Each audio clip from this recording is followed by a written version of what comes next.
कीजिएगा डॉक्टर अमित महेश्वरी।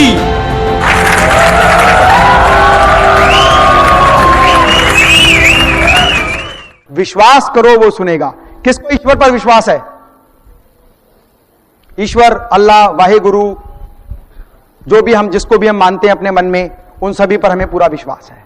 लेकिन ये विश्वास कई बार ना मजबूत नहीं होता, मतलब ऑप्शनल होता है कि अगर अच्छा हो गया तो भगवान ने बहुत अच्छा किया, और अगर खराब हो गया तो फिर भगवान को नहीं कहते, कहते मेरी किस्मत ही खराब थी। मतलब भगवान ने जब किया है अच्छा, तो बुरा भी कौन करेगा? भगवान करेगा। लेकिन वहां हम किसको बुला लेते हैं?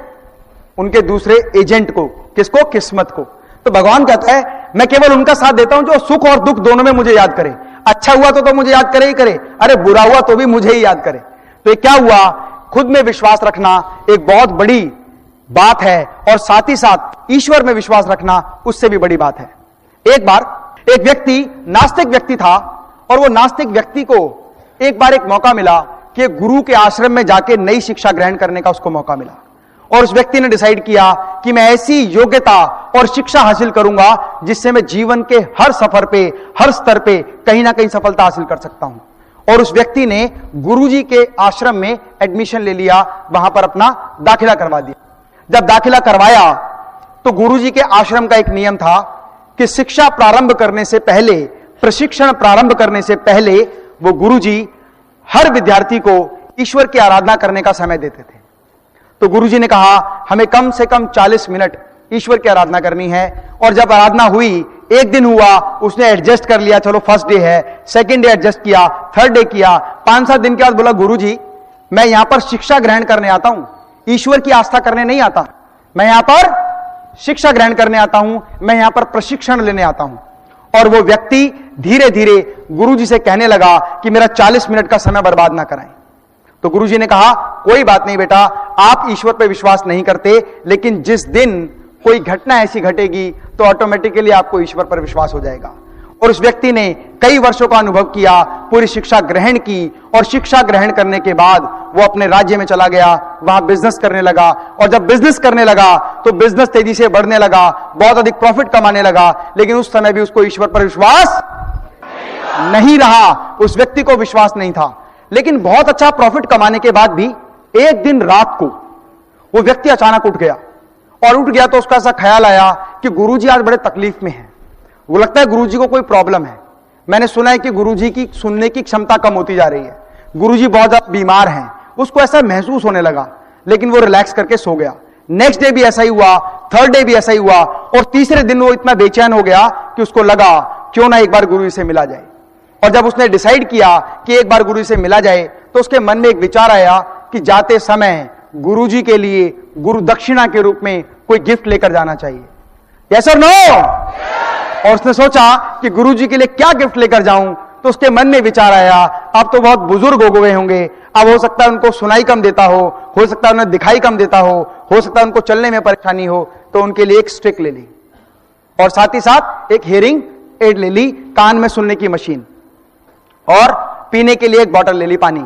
और वो सारी चीजें लेके वो गुरुजी के आश्रम में जा ही रहा था। जैसे ही आश्रम के द्वार पर पहुंचा तो वहां पर बहुत सारे विद्यार्थी, पुराने विद्यार्थी और नए विद्यार्थी वहां पर शिक्षा, ईश्वर की आराधना कर रहे थे। उन्होंने कहा मुझे गुरुजी से मिलना है।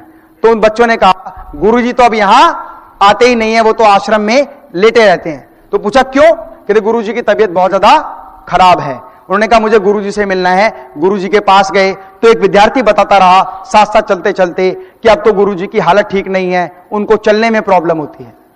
गुरुजी की हालत ठीक नहीं है, उनको देखने में प्रॉब्लम होती है। गुरुजी की हालत ठीक नहीं है, वो तो पानी भी ठीक से मटके से लेके नहीं आ पाते।